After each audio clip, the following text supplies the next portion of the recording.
Many people are aware that the great rains that started in July have led to floods all over the country in Burma. Many places have been underwater for a week or two now, and in places where the water has receded, there are problems with regard to rehabilitation, which we will have to address. The NLD, together with the Dorkinji Foundation, is trying its best to bring relief to those areas which are still in a state of emergency, and to draw up plans for the longer rehabilitation needs.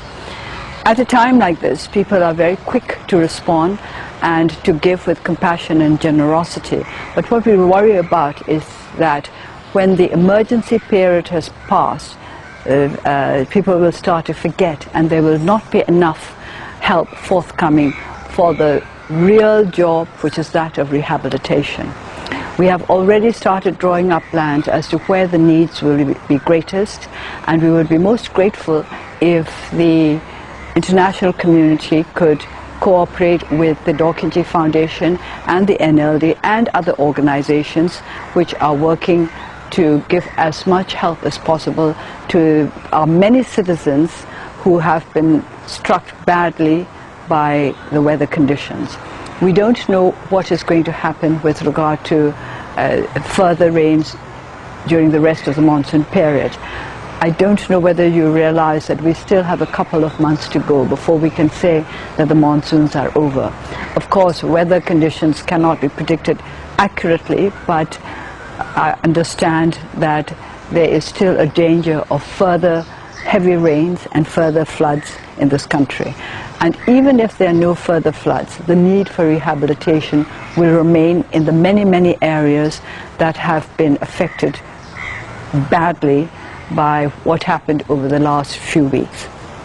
So I would like to appeal to the international community to help us generously and in a coordinated fashion, because generous donations which are uncoordinated tend to go astray or to prove less effective than they might be if they were part of a well-laid plan. So may I appeal to you, all those who would like to help our country, to make a coordinated effort with regard to the rehabilitation process, which should be starting soon. In many areas now, the waters have receded, and there we have to start working on rehabilitation. Our greatest needs at the moment are shelter, medication. We are also worried about the fact that diseases may follow, contagious diseases may follow the floods.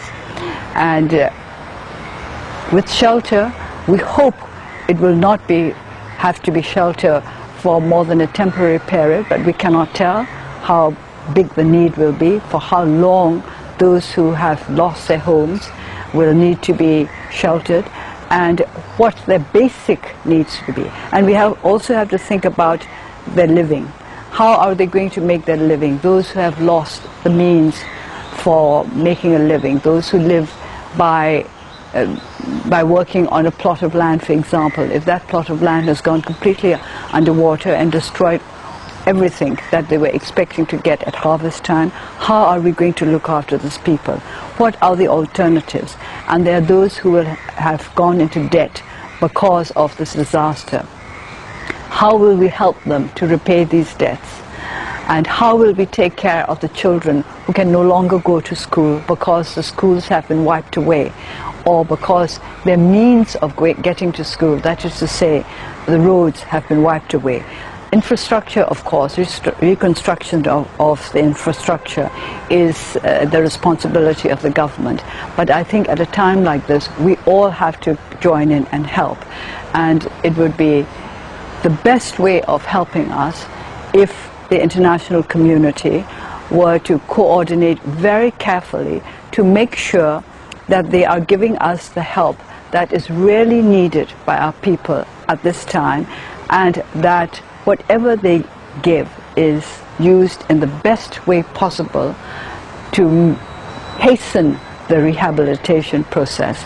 I think I have to mention because I'm a politician, I have to mention this, that elections are due in this country in November, on the 8th of November. Very important elections. I think it's going to be, we could say that the elections that are going to be held this year will be a historic turning point for our country. And we want to make sure that our country is as prepared as possible in all ways, social, political, and economic, to ensure that the elections are as smooth and as fair and free as they should be. We do not want this natural disaster to be a reason for upsetting the necessary political process, without which our country will not be able to make long-term progress. I think some of you will remember that in 2008, a referendum with regard to the Constitution was held very shortly after the Great Nargis disaster. And this has raised many, many questions about the effectiveness of that referendum, about how acceptable the results of the referendum were. We do not want such questions to be raised this time with regard to our elections. So let us deal with what we need to deal now, and in the best way possible, to make sure that the future of our people, socially, economically, and politically, is assured. Thank you very much.